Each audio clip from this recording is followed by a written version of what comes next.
All right, the next step in our process is to install the window trims.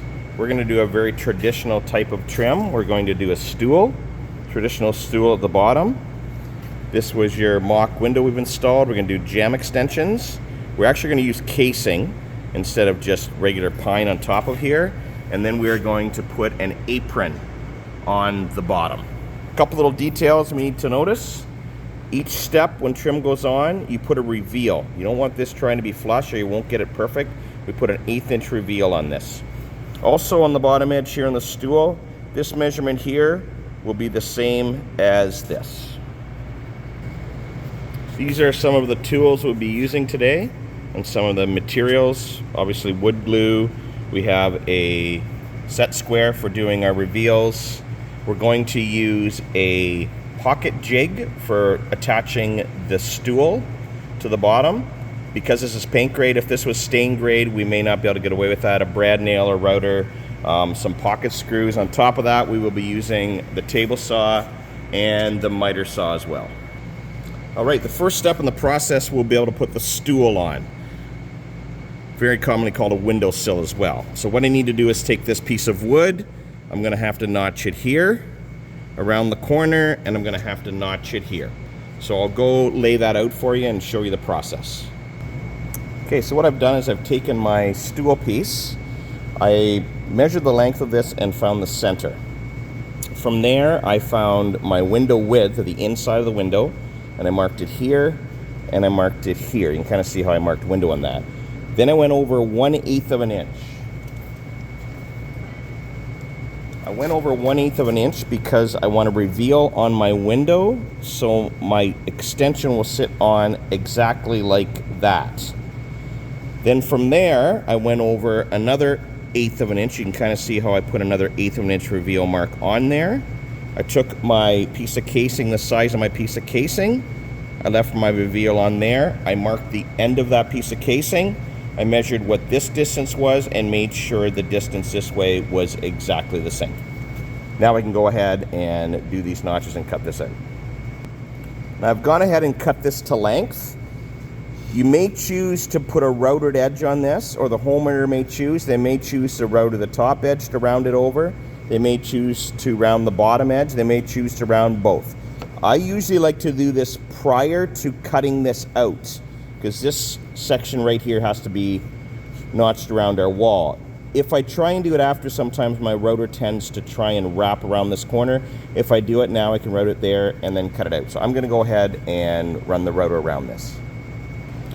Now when using the router, you'll notice it has a cutting bit on the inside of it and a bushing that'll ride along the wood and just take that rounded edge off. You wanna make sure you have the cutting edge going towards the wood that you're cutting. You don't want it going away from you or it'll tend to bounce. So in this case, right here, we have our router blade that wants to cut this way. It wants to cut through here, so I want to go this way on my piece of material. So I'm going to start this up and I'm going to go ahead and router the edge.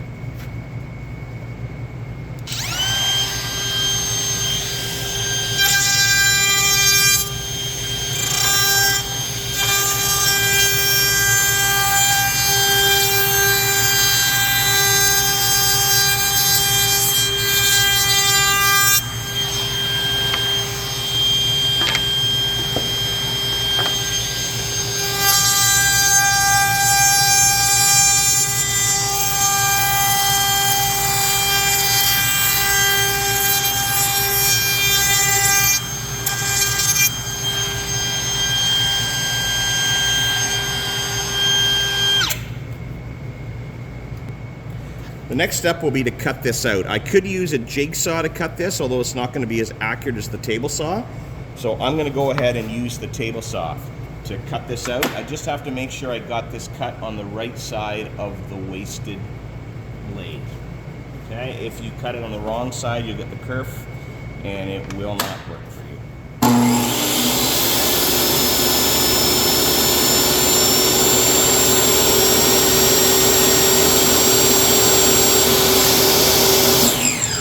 And then I'll take the miter saw and cut it this way.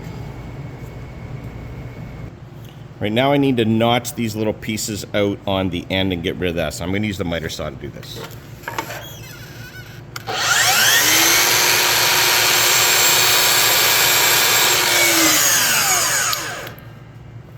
And I'll go ahead and cut the other side as well. All right, the next step is to put our pre-drilling in for our pocket screws. The pocket screw basically goes in and it attaches on an angle. And it's such a big angle that it's very difficult to do that without splitting the wood or without pre-drilling. So we have this little jig that's going to do this for us, okay? This is the bottom. This will get covered up with our apron. Part of this jig hole that we're going to do will not get covered up and it will have to be filled. But because it's a paint grade trim that we're doing, there's no need to worry about it. If this was a stain grade, like a cherry or a maple or walnut that we're doing, we wouldn't be able to do this way. We'd have to come up with an alternative solution. I'm going to go ahead, I'm going to put this in, and we're going to do 2 screws on each end. One in about this far and one about this far. This drill bit has got a pre-drill hole in it, and this is where the pocket screw is going to get screwed out on here. This will stop it from going any deeper. I'm not going to go to the process of setting this up. This will all be set up already for you, but we can explain this more in class, okay?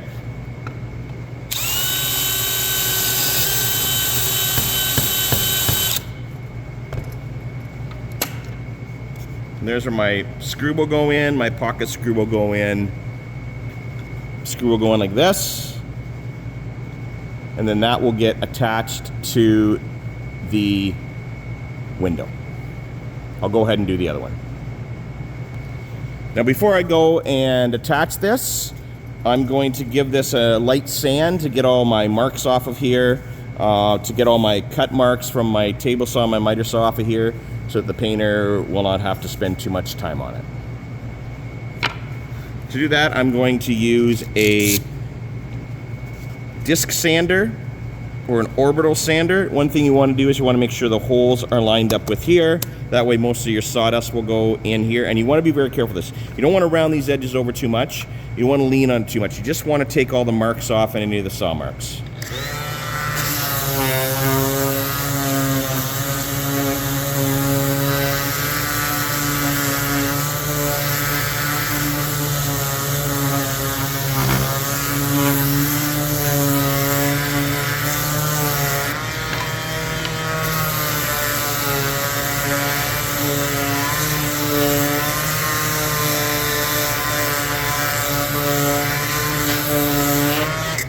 And now we'll go ahead and sand the edges.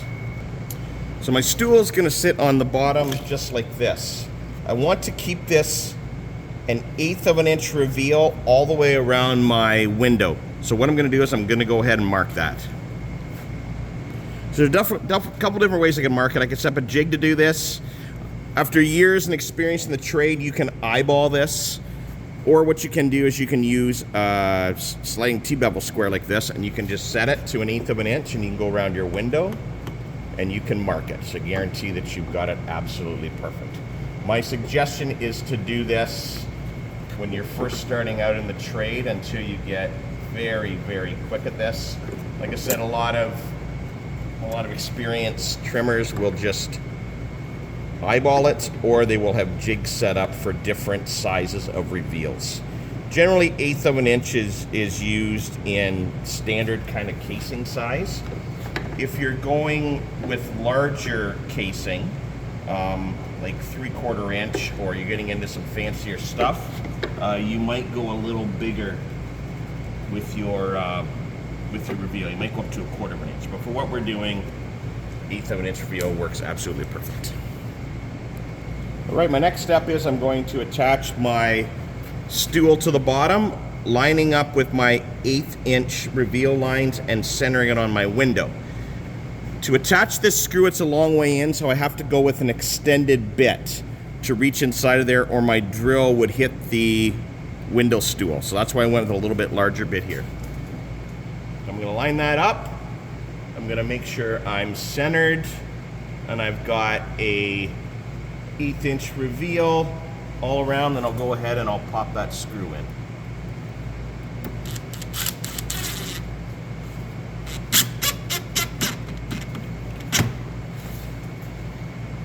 pop in.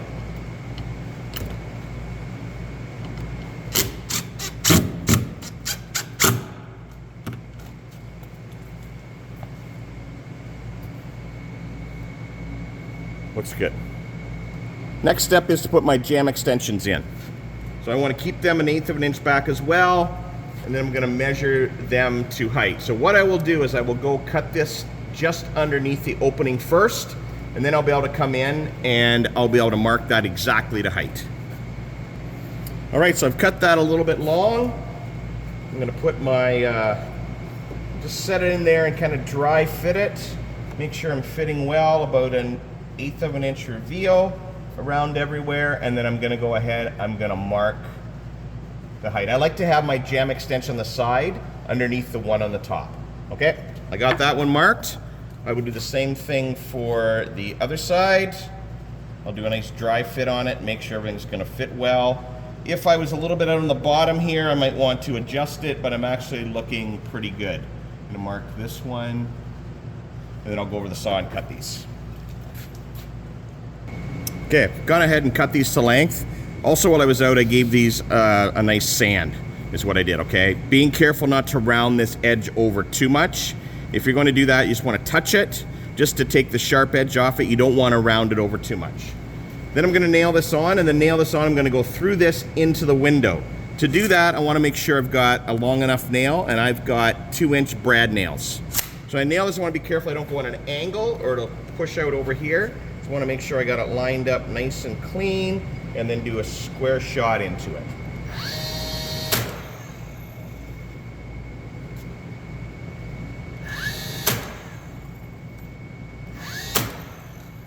Just like that. And then I'll go ahead and I'll do the other side. All right, the last one to do is the one on the top. I'll try and find the nicer of the sides. I'll line it up with the outside over there. I will go ahead and do the same process. Cut that to length, give it a sand, nail it into place.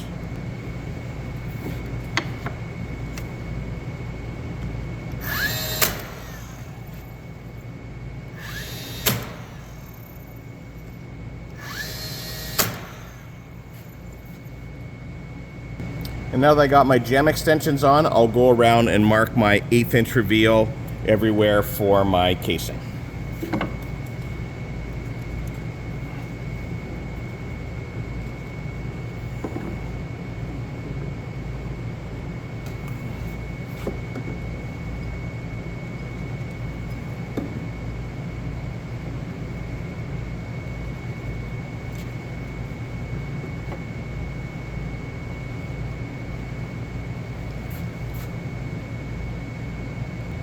All right, now I've got my reveals marked. I'm going to go ahead and I'm going to start marking my casing. What I generally tend to do is I just set my casing in onto the stool, and if everything's perfectly square and the board is straight, which may not be the case, this should line up perfectly flat. And in this case, it does line up extremely well. So what I will do is I will, good fit there, I will mark my length of my casing here, and then I will go over to the miter saw and cut a 45-degree angle on that. All right, I have this cut to length. I'm going to nail into place. What I have done is I have gone ahead and I've changed the length of my nails. I've gone down to 1 or 1.25 inch nails to nail through here into here. If I use 2 inch, they're way too long, and there's more chance of me blowing it out.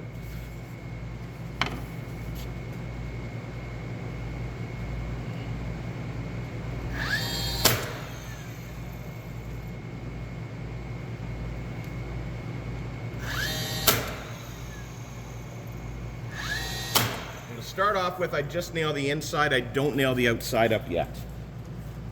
Now I'll go to the other side and I'll cut my other piece. So I'll do the same exact process. I'm going to go over, I'm going to fit it now. I'm going to go back and double check this because I have a little bit of reveal there. Could have been me on the saw, not cutting this perfectly square. Could have been the pre-cut edge coming from the factory. If not, I'm going to have to make that a little better because we don't have a great reveal there. So I've recut this square on the saw, and when I come over here, I set it back in again, and I see I am a little bit out there. So when I actually put that onto my reveal, I have a little wee bit of a gap. It could be that this board's a little warped on the end. That's quite possible. So I need to take that gap in. It's a little bit too much that I don't want to see that much. So I'm going to go over and I'm going to take a little wee bit off the outside edge over here, and I'll show you how I'm going to do that. All right, so I'm back at the saw here. I could try and change the miter on the saw over here. I could try and change this to back that off a little bit to take a little above the outside edge, but the trouble with that is there's a pre-snap gauge in, and it will probably keep snapping back in on me is what will happen. So what I'm gonna do instead is I'm gonna take a little wee shim here. You can use a brad nail, anything, and I'm just gonna shim this out a little wee bit off the back of the saw. That'll put my line a little bit out of square, and then I'm gonna go ahead and I'm gonna cut that. Okay, we'll go back and see how that fits. All right, we're back at my window now after making that little cut, and I got a much better fit at the bottom there. I'm much, much happier with that. So I'm gonna mark this to length now. And we're gonna go back to the miter saw and cut a 45-degree angle on that. All right, I got that cut to length, so I'm gonna go ahead and I'm going to nail that in.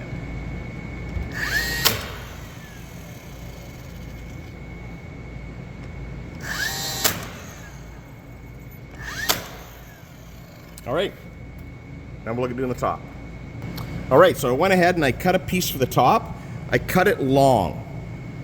What I generally like to do is I like to fit the left one first and then the right one. Because I am right-handed, I prefer to hold my miter saw like this and cut like this. And I find this cut easier to make than this one. I can almost do this one blind, where I'm not really getting super accurate with the line, and I can be super accurate and get my eyes in there and see this better. So what I'm gonna do is I'm gonna try this one, and I'm just gonna fit the joint like this and hold it into place and make sure I'm even with my top, and I am. I'm good. So that miter's gonna fit good there. This one, I'm good there as well. So I got my window nice and straight. If I wasn't, I would have to adjust the saw again in or out this way to make that miter work. Once I've got it working, then I would mark it to length. So what I will do is I will fit this into place. Once I'm pretty happy with where I got it, I will line this up, mark it, and I will go cut that in the miter saw. All right, I've cut that to length now. I'm just gonna dry fit it to see how it looks. And it looks pretty good. Now, there's a couple of different ways we can deal with these corners. We can glue them with wood glue, which is what I'm gonna do today. That's kind of how they do it in the production line of doing new home construction. If you're doing renovations or a one-off window, you might use a product called Miter Lock, which will basically instantly glue it together. We're gonna use the old school way of doing it, which is just wood glue, and then we're gonna sand out the joints to make it nice and smooth and flat. All right, so I've gone ahead and I put some wood glue on the mitered corners. I also put some wood glue up here too. I put a liberal amount on, but I didn't go crazy. I don't need it bleeding everywhere. And this is why you tend to wear old clothes as a trimmer, because you tend to get wood glue all over the place, okay? Then what I'm gonna do is I'm gonna squeeze it into the corners, and I'm just gonna give it a little rub just to make sure I got glue contact everywhere. Once I'm happy with that, I'll squeeze it in, I'll make sure my miters look good, and I'll go ahead and I'll nail it everywhere.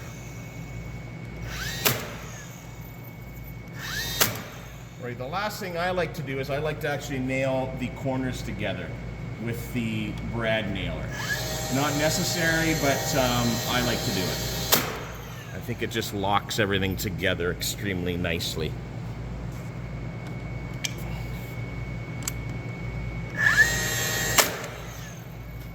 All right, I'll go ahead and clean that up and sand it. All right, I just cleaned this off with my fingers, got the majority of it off, and then all I'm gonna do is take some 220 sandpaper, and I'm just gonna go in here and I'm going to sand off any high spots where it might meet. Okay, and I might manipulate it a little bit to get into the corners, into the flats, and then I'll go ahead and sand all of that. Not only will it knock the high spots down, but any dust that you're producing from this will go into the small voids and give you an absolutely perfect finish. So I'll go ahead and do that. All right, now that I got those nicely sanded down, I'm pretty happy with that. The last step will be to go around the entire perimeter of the window and nail it off to the wall. Now, I've switched to larger nails again because I need to go through 5/8 casing, 1/2 inch drywall, and then into the framing material.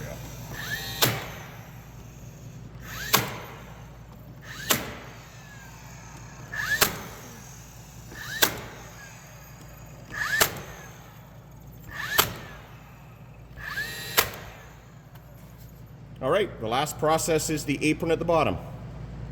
All right, so the last thing we want to do is take a piece of casing and we want to cover the bottom exposed area up like this. Rule of thumb is we want to miter return this to the wall. We don't just want that like that. I've seen people cut it square. I prefer a miter return. The length will be the outside of our casing here so that everything lines up. So I'm going to go and cut a piece, and on each end, I'm going to put a 45-degree miter on that by holding it up against the fence. So I'll go do that and come back. Okay, I've gone ahead and cut this to length. I'm going to put it upside down like this. I'm going to eyeball it to line it up. That looks pretty good. And I'm just going to go ahead. I'm only going to nail the middle right now. Okay? I'm going to leave those ends loose because I'm going to go cut the miter returns. I'm going to glue them and set them into place and nail the end up to keep it tight. So I've cut 2 miter returns. I'm going to need one for this side going that way, and then one for the other side. So what I need to do is I need to cut this off. So now they got a miter on it in the saw. I'm going to take this over. I'm going to run my saw blade up there, and that's going to leave me this little piece to shove into that corner. So I've got my little miter return cut for the corner. I put some wood glue on it to hold it into place. I'm going to set it in, put a little bit of pressure on the trim, and then I'll go ahead and I'll nail this piece. I don't want to nail this in, that'll just split. I'm going to nail this piece off over here. Like this, and then one at the top. And that held my piece into place nicely. If it didn't, I might have to put a little bit of masking tape on there for something for now. But that looks pretty good. I'm going to go ahead, nail the other side, and then give it a light sand. I've got that in and sanded up.